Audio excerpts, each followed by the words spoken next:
käyn lyhyesti läpi vähän, mistä aktivismi alkoi ja mitä sitten tapahtui ja miten on päädytty tähän hetkeen. Mä itse olen syntynyt rakkauden kesänä vuonna 1969 ja tämän reilu 50 vuoden aikana niin se, miten homot esitetään mediassa tai miten osin me itsekin esitämme itsemme kadulla, niin se on muuttunut aika paljon.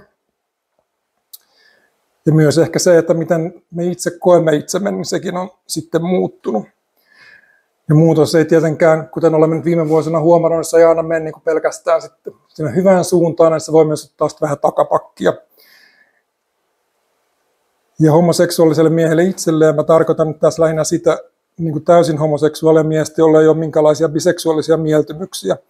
Niin homoseksuaalisuus on toki aina merkinnyt yhtä ja samaa, kun se merkitsee nykyään, eli pitää toisista samanlaisista. Ja se samanlaisuus tässä yhteydessä, sillä mä tarkoitan lähinnä niin kuin myös paitsi homoseksuaalista halua myös sitä, miten se toinen mies itsensä esittää tai käyttäytyy. Ja sitten jos kerrotaan vähän sitä homoaktivismin historiaa, miten sitä nykyään kerrotaan, miten sitä nykyään puhutaan ja mikä on homouden imago tänä päivänä ja näiden merkityksiä. Ranskalainen filosofi Michael Foucault totesi 70-luvulla, että homoseksuaalia ei ollut ennen teollista vallankumousta. Oli vain saman sukupuoleen kohdistuvia tekoja ja haluja. Mutta sitten teollistumisen myötä, kun lääketiede kehittyi, niin sitten luotiin homoseksuaali 1800-luvulla. Ja sitten homoaktivismi on syntynyt sitten 1800-luvun loppupuolella Saksassa. Ja homoseksuaali- ja heteroseksuaalitermit syntyi sitten yhtä aikaa silloin. Et vasta sen jälkeen on tavallaan puhuttu näillä käsitteillä. Ennen oli vain niitä tekoja. Seksiä oli ollut yhtä kauan kuin ihmisiäkin, mutta nyt ihmiset jaettiin eri ryhmiin sen perusteella, kenen kanssa he sitä seksiä halusivat tai harrastivat. Luokiteltiin homoiksi tai heteroksi, kun aikaisemmin oli puhuttu vain sodomiasta tai muusta synnistä. Ja sitten, kuten tiedämme, niin tämä kategorisointi ja luokittelu on laajentanut varsin laajaksi, mutta kaikki ei kuitenkaan edellään tähän viralliseen aakkosrimpsuun pääse mukaan. Nyt siinä on lesbot, homot, biseksuaalit ja aseksuaalit seksuaalivähemmistöjen osalla, mutta esimerkiksi sitten niin kuin fetisistit ja sadomasokistit sieltä puuttuu.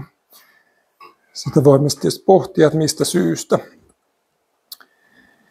Homoaktivismista taas sen sijaan ei nykyään juuri puhuta, kuten muistakaan seksuaalivähemmistöjen aktivismista. Mediatilan gay-liikkeeltä valtamediassa kuin sosiaalimediassakin on ottanut transaktivismi. Ja seksuaalivähemmistöistä keskustetaan lähinnä silloin, kun asiat risteävät gender- tai queer-ideologioiden kanssa. Nostetaan esiin feminiinisiä miehiä, joskus maskuliinisia naisia, tai kerrotaan patriarkaatin perinteitä karttavista mieltymyksistä, homomiehistä, jotka eivät halua analyhdintää. Esimerkiksi tämä side-termi on tullut vanhan top-bottom kategorian tilalle. Eli tämä medianäkyvyys peilaa queer-teorian mukaista maailmaa. Ja kun homoaktivista missään kerrotaan tai puhutaan, niin näkemykset ja lähtökohdat toistaa voittopuolisesti Yhdysvalloista peräisin olevaa narratiivia. Ja sieltä on vuosi 1969 nostettu merkittäväksi vedenjakajaksi etenkin viime vuosina, kun Stonewallin 50-vuotisjuhlapäivä läheni. 2020-luvulle tultaessa se Stonewallin muistelu yltyi massiivisiin mittoihin, kun esimerkiksi 90-luvulla niin se oli lähinnä vain lyhyt maininta joissakin kirjoissa. Vaikka se toki vähennä sen merkitystä, mutta se kuvaa lähinnä sitä, mitä sitä merkitystä tuodaan esiin. Ja nähtiin tämä slogan First Pride was a riot, mikä niin otettiin sitten pinnalle. Ja sitten siinä samassa yhteydessä alettiin kinaamaan siitä, että kuka nyt sitten oli kanssa, joka heitti sen ensimmäisen kiven, että aikaisemmin siitä oli kinattu, että oliko se homo vai lesbo, ja nyt sitten, että se oli tosiasiassa musta transnainen. Mutta itse asiassa niin se on täysin hyödytöntä kinata siitä, että kuka Stonewallissa heitti ensimmäisen kiven, koska voidaan todeta, että sitä ei heittänyt yksikään heistä, vaan se ensimmäinen kivi oli heitetty yli 100 vuotta aikaisemmin. Ja Toki Yhdysvalloissakin oli ollut aktivismia kaikenlaista jo ennen Stonewallia, että ei se ollut se ainoa tapahtuma. Eikä se myöskään ollut mikään aktivistitapahtuma silloin, vaan sehän oli niin kuin kapakka, joka oli niin kuin tämmöisten katupoikien ja muiden seksityöläisten ja tällaisten suosiossa. Vaikka siihen myöhempinä vuosina sieltä nousi aktivismia tekeviä henkilöitä. Heidän ansioitaan sen mitenkään väheksymättä. Ja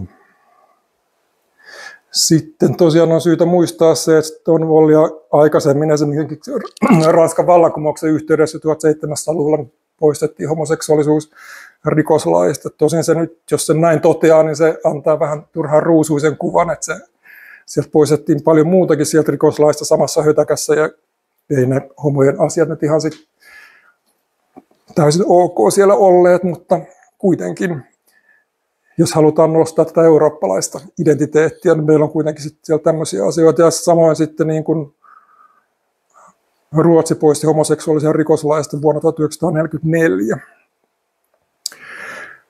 Mutta ajat muuttuu ja aikojen muuttuessa muuttuu myös representaatio, ja siihen vaikuttaa paitsi aktivismi, myös yhteiskunnalliset muutokset, esimerkiksi sota- ja muuttoliikkeet. Ja kaupungistuminen ensimmäinen ja toinen maailmansota pakkasivat molemmat nuoria naimattomia miehiä lähelle toisiaan kasvaviin kaupunkeihin etsimään parempaa elämää, taistelutantereille puolustamaan isänmaata ja demokratiaa. Mahdollisuudet miesten väliseen seksuaaliseen ja romanttiseen kanssakäymiseen lisääntyykin sen takia 1900-luvulla niin kuin eksponentiaalisesti. Ja se oli tietysti valtava uhka homofobisille tahoille, ja pidetään mielessä, että miten niin kuin uskonnollinen valtio Yhdysvallat on, niin siellähän sitä sitten tuli sitä vastarintaa. Ja moraalia yritettiinkin pakottaa kohdilleen. 1930-luvulla tuli tämä elokuvin, tämä Hayesin koodi. Ja sitten toisen maailmansodan vaihtuessa kylmään sotaan Yhdysvalloissa jahdattiin paitsi poliittisesti väärin ajattelevia, eli näitä niin sanottuja kommunisteja, niin myös homoseksuaaleja miehiä ja naisia, jotka haluttiin pois julkishallinnon tehtävistä. Oliko se Lavender Panic? Se aikakausi siinä 50-luvulla. Mutta niin kuin homohahmojen esiintymistä elokuvissa taas on yhtä vanha asia kuin elokuvataidekin, ja etenkin eurooppalaisessa elokuvassa nähtiin ensimmäisenä.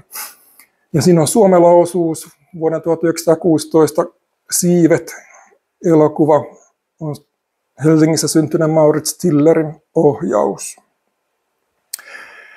Aika kauan saatiin kuitenkin odottaa, että homoista tulisi mitenkään niin kuin näkyviä elokuvissa tai muutenkaan yhteiskunnassa.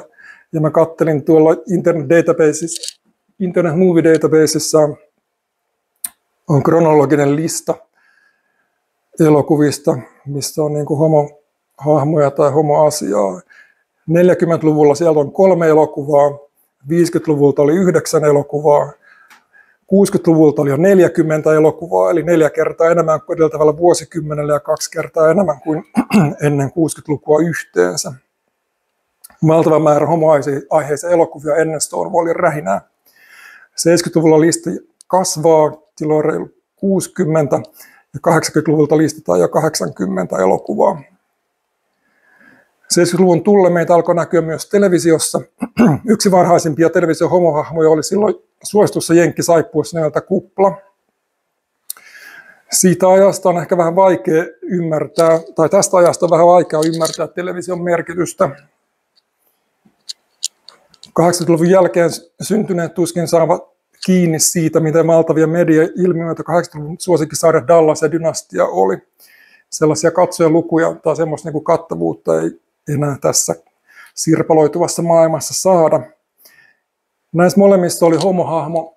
Dallasissa se oli aika ohimenevä Clusin Heila, joka kertoi olevansa homo ja häät peruttiin. Dynastiassa se oli sarjan suuren patriarkan poika, joka toisin ehkä saattoi kuitenkin olla tarkemmin määriteltynä biseksuaali, koska meni naimisiin siinä välissä ja sai lapsen. Ja viime vuosituhannen elokuvia ja televisio homot ei kuitenkaan ollut pääsääntöisesti mitenkään onnellisia ja iloisia veitikoita, ne oli yleensä kärsiviä, vieraantuneita, rikollisia tai muuten jotenkin vääränlaisia. Se ei tietysti perustu todellisuuteen niin kuin juuri laisinkaan tai vain osittain. Ehkä homoja ei haluttu nähdä sellaisena kuin me ollaan, tai sitten niin kuin ajateltiin, että valtaväestölle tulee epämukava olo, jos me ollaan ihan vaan kuten he. Viime vuosituhannen television vaikuttavin homohahmo ei kuitenkaan ollut käsikirjoitettu. Se oli supertähti Rock Hudson, joka vieraili Dynastiassa esittäen sarjan toisen päänaisen, eli Krystylän rakkauden kohdetta 5. kaudella. Tämä kausi oli juuri saatu päätökseen, kun Hudson sairastui AIDSiin ja sitten pian muutaman kuukauden päästä kuoli syksyllä 1985. Rock Hudson oli tunnettu Hollywood-näyttelijä ja miehenä arkkityyppi, tämmöinen komea perusjenkki. Ja se muutti niin kuin sen AIDS-narratiivin kerronnan ja sitten sai jenkkien hallinnon ryhtymään tiukempiin toimiin AIDS-pandemian suitsemiseksi. 80-luvulla oli jo ennen AIDS-paniikkia konservatismia, ja se näkyy esimerkiksi Briteissä silleen, että siellä säädettiin tämä pykälä 28, joka sisältää elementtejä tästä Venäjän homopropagandalaista, joka pyrkii estämään asiallisen tiedon kertomisen homoseksuaalisuudesta.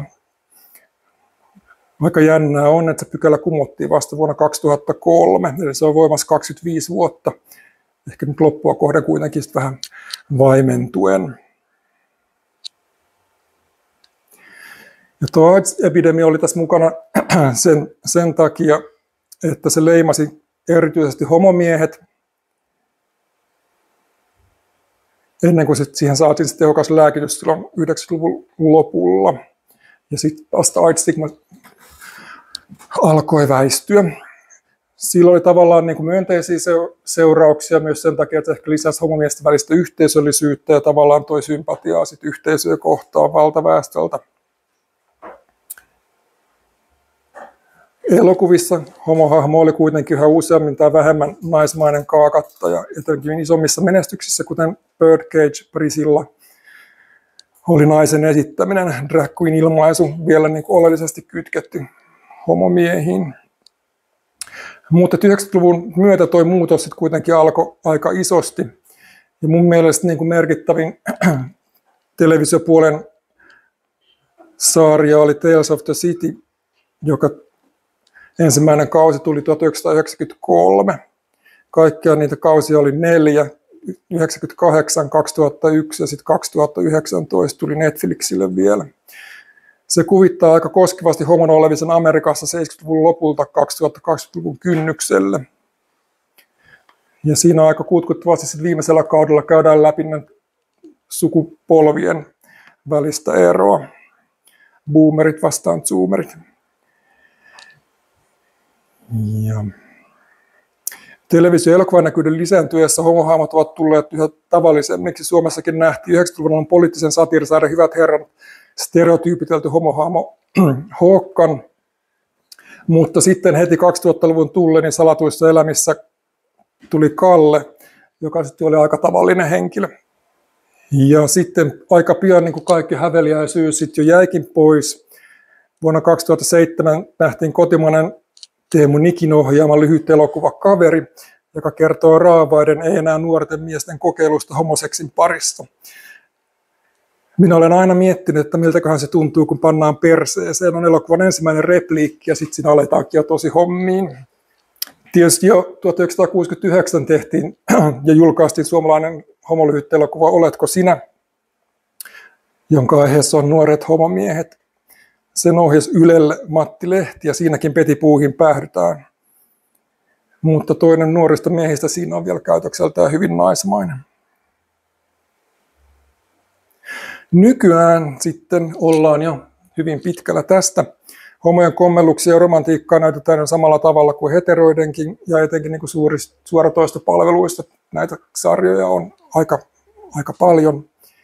Ja ne on olleet myöskin hyvin suosittuja ja varmaan sit, kun suosio on hyvin suurta, niin sitten on pääteltävissä se, että ne kiinnostaa muutakin kuin vain alan ihmisiä, että se meitä on kuitenkin niin vähän. On teini-ikäisiä sydänkäpyisiä, eliittikouluisia, koululaisia, nörttejä, hotellijohtajia ja sotilaita, eikä pelkästään kampaajia, kukkakauppiaita tai drag queenejä. Homohahmoa ei tarvitse enää rakentaa feminiinisille maneereille, paitsi jos halutaan tukea queer-teoriaa ja sen tuomaa ideologiaa, niin sitten tämä muuttuu.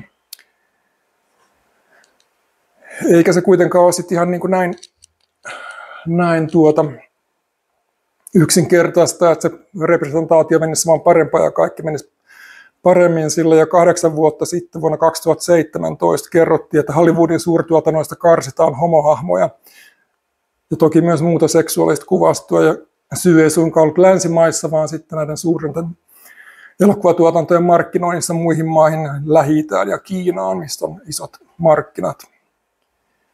Ja studiot haluaa tietysti suurtuotannoille maksimaaliset voitot, ja näin se sitten tehdään. Tosin elokuva on toki aina sensuroitu eri maissa, jos valtio niin katsoo aiheelliseksi, mutta kaikki studiot ei suostu sensurointiin ja jättää sitten elokuvan levittämättä siinä maassa. Että esimerkiksi Disney on tehnyt näin. Mutta niin uskomatonta kuin se onkin, muutosta silti edelleen tapahtuu ja Arabiemiraatit lopetti sensuurin ja määräsi sen sijaan vain kyseenalaisiksi katsomilleen elokuville korkean 21 vuoden ikärajan, mutta on sekin parempi kuin sensuuri. Kiina sen sijaan vetää tässä hyvin tiukkaa linjaa. Vasta tällä viikolla kerrottiin, että kauhuelokuva Together, jossa yhdessä kohtauksessa 2 miestä vihitään avioliittoon, niin se on Kiinassa muutettu tekoälyn avulla niin, että siinä vihitään mies ja nainen. Ja Kiinan osalta on hyvin vaikea nähdä, että tämä niin olisi muuttumassa, mutta näköjään Lähi-idässä meillä on kuitenkin toivoa. Mutta elokuvat ja televisio ei ole kuitenkaan sitä homomiesten vihreintä kenttää. Perinteisesti homomies on esiintyneet homobaareissa, missä sitten homoutta on niin kuin toisinnettu. Ja Englannista tiedetään, että siellä on ollut näitä Molly Houseja, jotka on toiminut turvallisena tilalla homomiehille niin jo 1700-luvulla. Jos sitten loikataan Suomeen niin tälle vuosituhannelle, niin homoravintolat on pitkään ollut täällä rahantekokoneita. Ja se niin kuin aina tiedetty, niin kuin homobileitä baariin tulee, niin siellä kassakone laulaa. Tai näin oli ennen, mutta nyt se on muuttunut sekin. Mutta homoravintoloiden pyörittäminen oli todella kannattavaa liiketoimintaa vielä 2000-luvun alussa. Herkuleksen ja joskus muistaa Lost and Foundin ja DTM:n taustayhtiöt oli kaikki niin kuin ravintola-alan tuloskeisareita. Siellä oli satojen tuhansien eurojen voittoja vuosittain. Mutta kuitenkin muutos alkoi jo reilu 10 vuotta sitten. Kovaa tulosta tehneiden gay-yökerhojen tulokset alkoi laskea.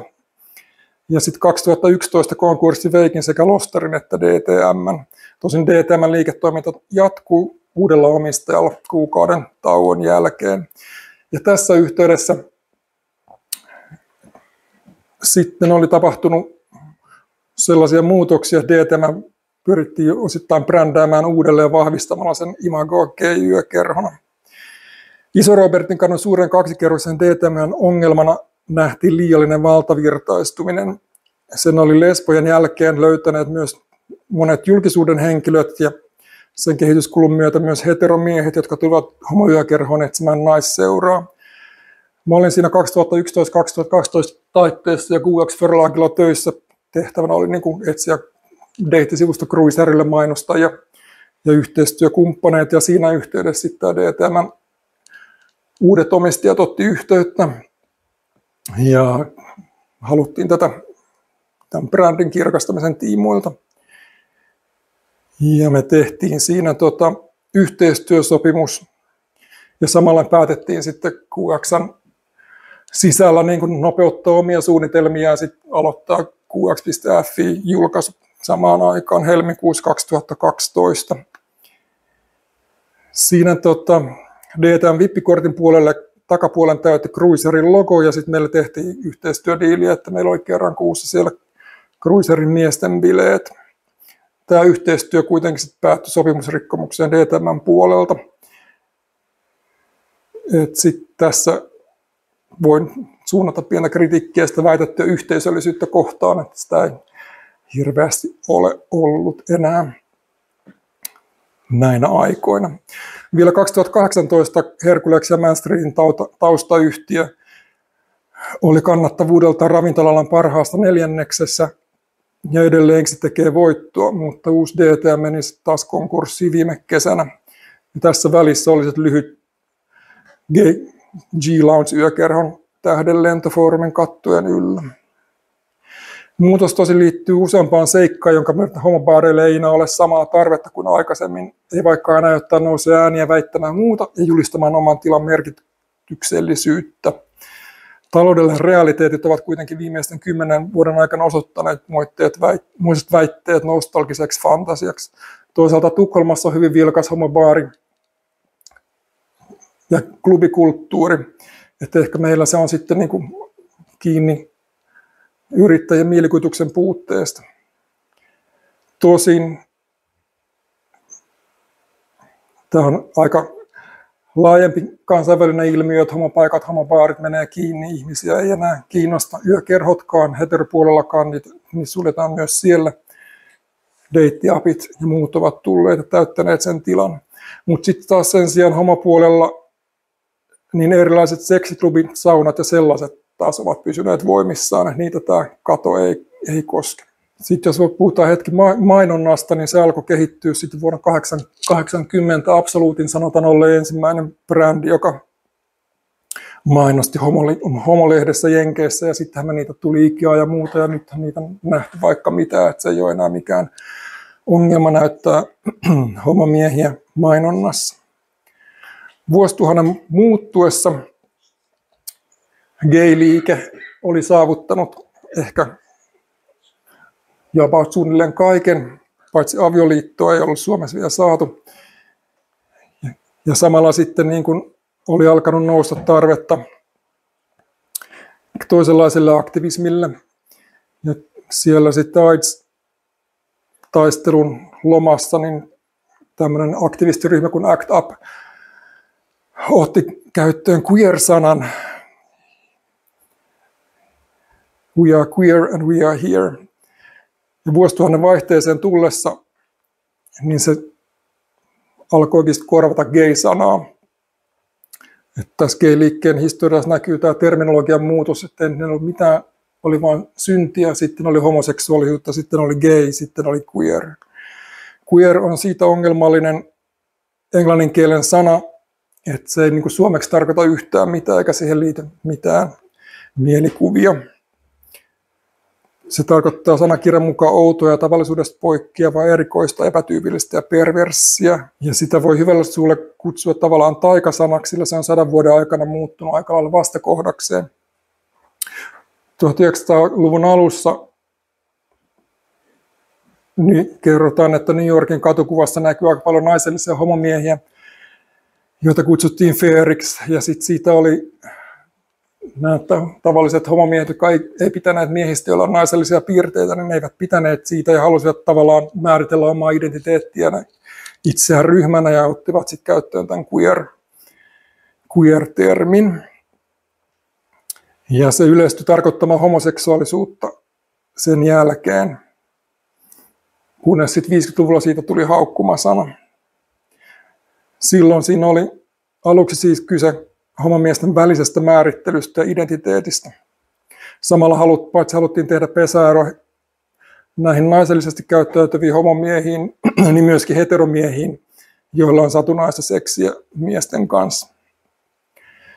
Tosin tässäkin oli vähän eroja, että niin kuin Saksasta Yhdysvaltoihin tulleet homomiehet käytti edelleen sit homo- tai homoseksuaalitermiä. Aluksi queer olikin sille aika lailla rouhea, ja sitä käytettiin niin kuin paljon mainonnassa.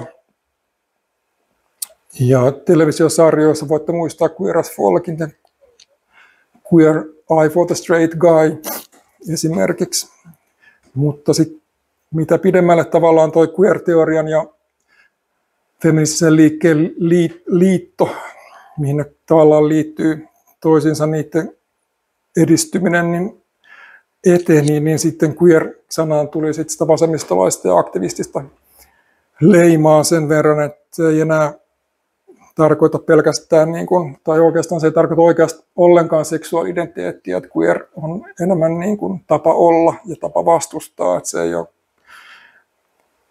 vaikka sitä nykyään niin kuin moni toimittaja käyttää mielellään queer-termiä kuvaamaan, tässä mä ymmärrän, että haluaa välttää sitä aakkosrimpusta, joka ei oikein niin kuin tekstissä toimi, mutta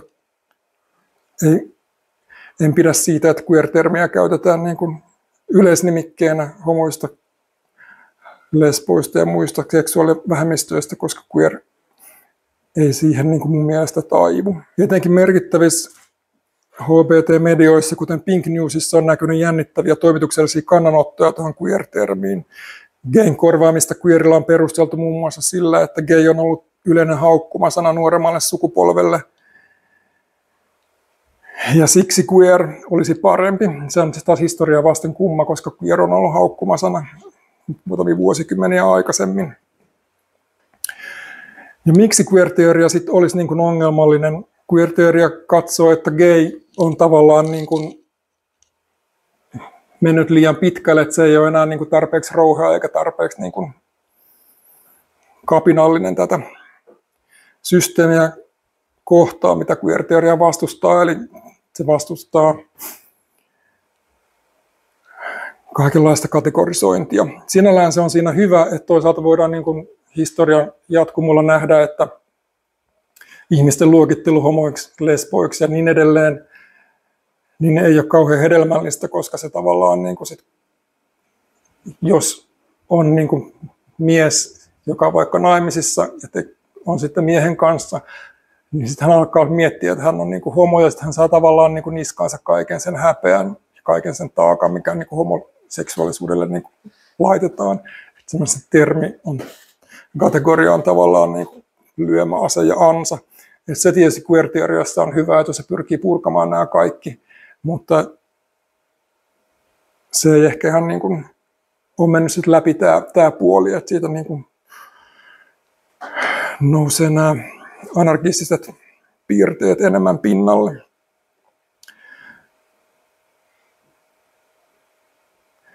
Ja viime aikoina onkin sit nähty semmoinen mielenkiintoinen kehitys, että tuossa pari vuotta sitten Hesari julkaisi suomennetun version etuoikeuskehästä, joka oli alun perin kehitetty Kanadan maahanmuuttoviraston tarpeisiin, missä on sitten ihmisen jaoteltu sen mukaan, että kehälle, että kenellä on niin kuin minkäkin verran etuoikeuksia milläkin osa-alueella, ja siinä seksuaalisuuden osa-alueella niin oli sitten heterot ja sitten oli seksuaalivähemmistöt, mutta sitten kun se kehä suomennettiin, niin siinä olikin homoseksuaalit tiputettu sitten niin kuin omaksi luokakseen heteroiden ja seksuaalivähemmistöjen väliin. Mä siitä sitten vähän nostin meteliä ja ihmettelin, mitä tämä on. Sen oli eräs Mikael Moua tehnyt oikeusministeriölle virkamiesten koulutukseen sen kehän. Ja ainakin silloin ne sanoi, että ne poistaa sen sieltä mun kommenttien jälkeen, mutta en sitten tiedä. Nyt kävi sitten kesällä ilmi, että Helsinki Pride käyttää sitä koulutuksissaan tätä Mouan kehää. Ja se perustuu sitten sen alkuperäisen kehän Sylvia Dykfortin tekemään käännökseen, jossa nyt homoseksuaalit on myös siinä omassa luokassaan, mutta sitten ei ollut mitään perusteita sille, että minkä takia tämä Dykfort on tämän tulkinnan tehnyt. Mä itse väitän, että se ei voi perustua mihinkään tieteeseen tai mihinkään faktoihin, että se on joku poliittinen kannanotto. Mutta siitä jo pari vuotta sitten THL on tehnyt suomennetun versio, jossa niin kuin, joka on uskollinen sillä alkuperäiselle versiolle, että siinä homomiehet on seksuaalivähemmistöissä edelleen. Ja mä otin yhteyttä siitä yhdenvertaisuusvaltuutettuun, joka sitten totesi vaan, että ei ole kyse syrjinnästä, mutta Helsinki Pridein tulisi käyttää sitä viimeisin tietoa, eli se THL:n kehää. Laitoin viesti Anno Kemppaiselle, hän ei ole vastannut, mutta en tiedä, miten pystyn selvittämään, mitä hän koulutuksissaan käyttää. Mutta tämä on aika jännä tämä kaari, että miten tähän ollaan historian aikana tultu.